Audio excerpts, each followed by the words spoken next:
I feel your love.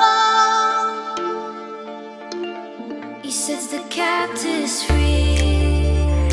Salut à tous, alors j'espère que vous allez bien. Je suis super contente de vous retrouver pour cette vidéo cette semaine. Alors pour ceux qui débarquent, nous avons ouvert en 2018 une marque de papeterie chrétienne en français. C'est la particularité, c'est un concept qui est très peu développé pour l'instant. J'espère qu'il y aura d'autres personnes qui vont pouvoir se mettre aussi dans la création à ce niveau-là, parce qu'on a besoin de support, on a besoin de matériel. Et nous, on a commencé donc en 2018 avec ce premier carnet qui est le lieu secret, 160 pages. On est sur des pages assez épaisses avec un signet, des petits détails au niveau des finitions. On a un toucher qui est très doux, de la dorure. Moi j'aime tout ce qui brille, alors voilà, du coup petite dorure. Donc on a ouvert en 2018 et on va cette année continuer aussi à sortir de nouveaux produits. Donc restez connectés. On a besoin, on a besoin de vous. On a besoin que vous nous fassiez aussi connaître si vous pouvez. Donc abonnez-vous à notre chaîne YouTube. Il y a juste en bas de la vidéo, il y a une bande avec le bouton s'abonner. Donc abonnez-vous si vous souhaitez si vous souhaitez pouvoir voir nos vidéos. Et vous pouvez aussi avoir si vous cliquez sur la petite cloche, vous allez pouvoir être informé quand on sort une vidéo. Là, on est à un rythme à peu près d'une vidéo par semaine. On va essayer de maintenir ce rythme-là. C'est quand même très demandant, mais pour l'instant, on y arrive. Il y aura des invités dans les prochaines vidéos aussi. Voilà, j'ai super hâte de vous... En fait, on aimerait tout mettre dans une vidéo, mais c'est juste pas possible. Donc, il faut rester vraiment dans le bon timing. Et donc, voilà. On continue donc, toujours la série, comme je vous disais, le lieu secret. Et on arrive à cette page-là, qui est la page numéro 30.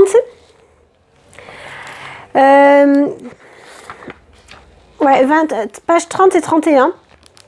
Alors, c'est un petit peu particulier parce que dans ce carnet, il y a des versets, il y a des citations, mais il y a aussi un peu un journal intime et que j'ai rédigé dans mes écrits, parce que j'ai toujours écrit, en fait, j'ai toujours eu des carnets.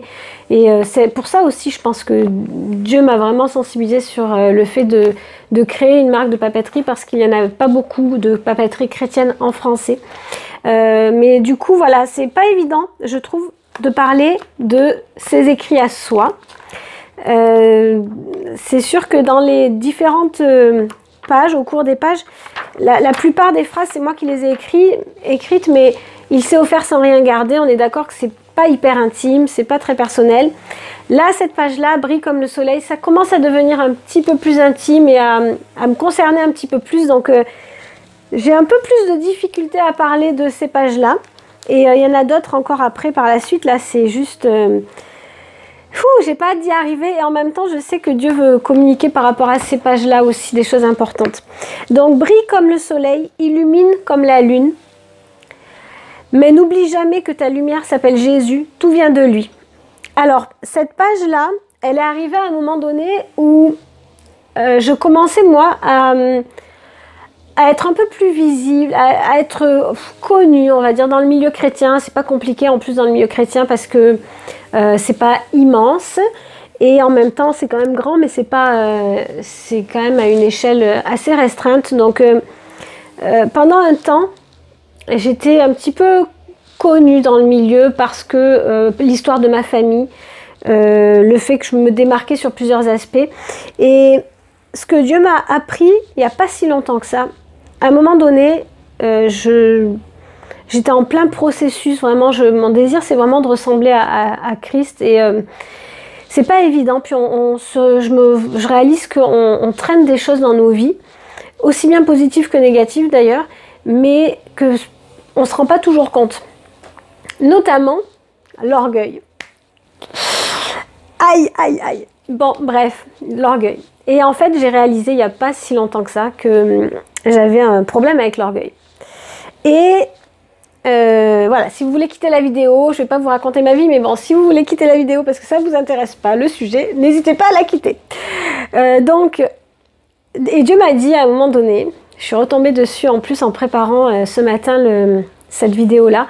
Je suis retombée sur mes notes où Dieu me disait « Tu penses que tu es une star ?» Et là j'ai dit « Ben non, mais quand même, un petit peu. » Et en fait, Dieu me disait « Tu n'es pas une star. Tu crois que tu brilles, mais tu brilles pas. La star, c'est moi, c'est Dieu, c'est moi, c'est Jésus. Dieu me disait « C'est pas toi qu'on doit voir.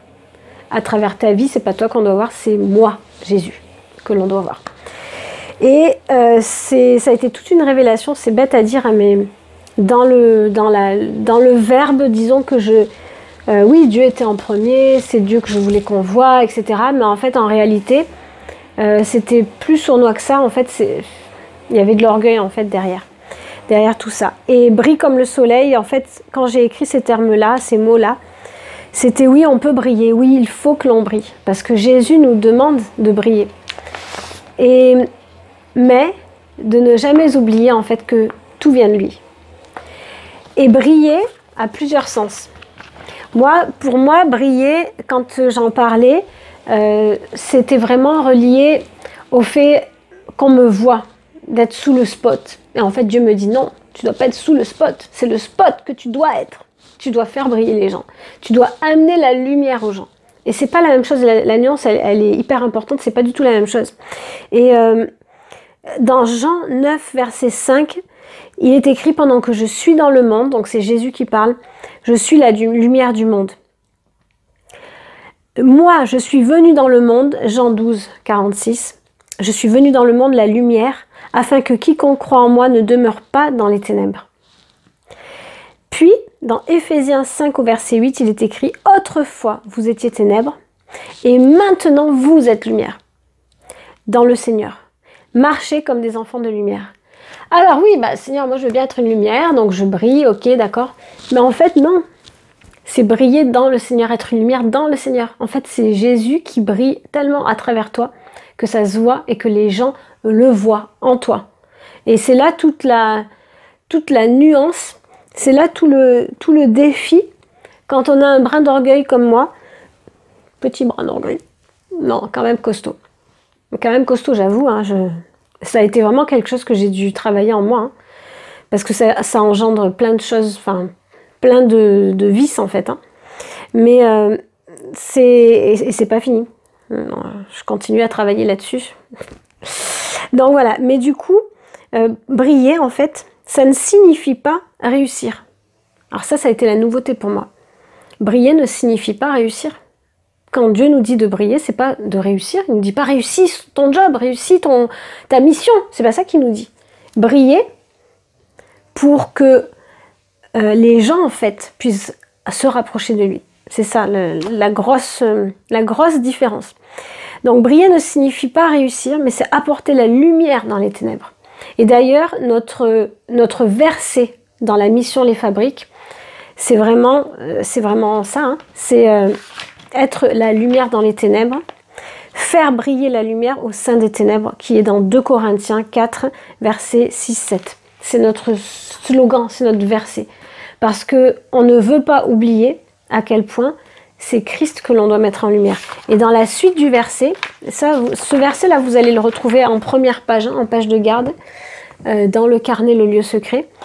Donc, faire briller la lumière au sein des ténèbres. Nous portons ce trésor dans des vases de terre afin que cette grande puissance soit attribuée à Dieu et non pas à nous. Bing! Donc, du coup, la mission Les Fabriques, je l'ai basée là-dessus. Parce que je sais que tout ce qui prend place dans les fabriques et tout ce qui va prendre place, aussi petit, aussi grand soit-il, c'est Dieu qui l'aura amené et c'est pour glorifier Dieu, c'est pour amener Dieu et faire connaître Dieu. Et donc, cette phrase, c'est « tout vient de lui ». Oui, parce qu'effectivement, tout vient de lui. Et briller, voilà quelques points, je vais vous présenter quelques points de ce que c'est que briller. Briller, c'est amener la vérité là où le mensonge persiste. Briller, c'est ça. C'est pas être la star de la soirée, c'est pas être l'éclat du jour, c'est pas ça. Briller, c'est amener la vérité là où le mensonge persiste. C'est amener la vie là où la mort et la dépression ont frappé. Briller, ce n'est pas réussir.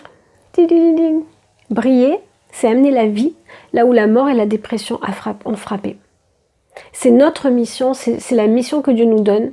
Jésus, quand il est parti rejoindre le Père, c'est la mission qu'il nous a donnée, qu'il nous donne. Amener la lumière, amener la vie.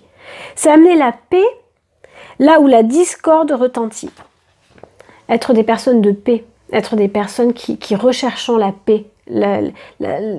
Pas la paix genre je suis installée dans un hamac au soleil, c'est pas ça. Hein. C'est la paix dans le cœur, cette sérénité qui vient de Dieu, la plénitude du Saint-Esprit. C'est amener la transparence là où trône l'hypocrisie. En fait, briller, c'est se démarquer de la société dans laquelle nous vivons. Parce que l'hypocrisie est là, la discorde, n'en parlons pas, la dépression. En France, on fait partie des pays qui a le plus haut taux de dépression. Donc, les consommateurs d'antidépressifs, on est les plus élevés. Soyons brillants du coup, brillons. Amenons la transparence là où trône l'hypocrisie. Amenons l'amour là où la haine s'installe, avant même que la haine s'installe. Soyons des flambeaux d'amour, soyons des porteurs d'amour vis-à-vis des personnes qui nous entourent. Et c'est pas évident parce que on vit l'injustice, hein, on n'est pas exempté de ça. On vit l'injustice, on vit la critique, on vit tout ça. Mais brillons, briller, ça veut dire amener quelque chose de nouveau, amener Christ. C'est rester humble en réalisant que quoi qu'il arrive, tout vient de lui. Briller, pour conclure, c'est vivre pour autrui avec Christ qui vit en nous. Et je finirai avec cette phrase-là. Briller, c'est vivre pour autrui avec Christ qui vit en nous. Et j'espère que ce passage, ça a été assez rapide, mais j'espère que ça va nous amener à nous poser les bonnes questions. En tout cas, moi, ça a été vraiment une réflexion et ça a été vraiment un face-à-face avec Dieu qui m'a amené à communiquer cette page-là, à communiquer cette phrase qui est un bout de mon témoignage et que je veux vraiment, je réalise à quel point Dieu m'aime, à quel point Dieu veut m'utiliser et me fait confiance. Donc brillons, brillons, brillons, brillons. Voilà. Je vous souhaite une très très bonne journée. Je prie vraiment que vous puissiez avoir ces face-à-face aussi avec Dieu et que vous puissiez toucher un peu plus de qui il est, de ce qu'il a, de ce en fait à quoi il aspire pour vous. Et n'hésitez pas à vous abonner si ça vous plaît, n'hésitez pas à partager sur les réseaux sociaux. Et sur ce, je vous souhaite une très bonne journée, je l'ai déjà dit. Bye.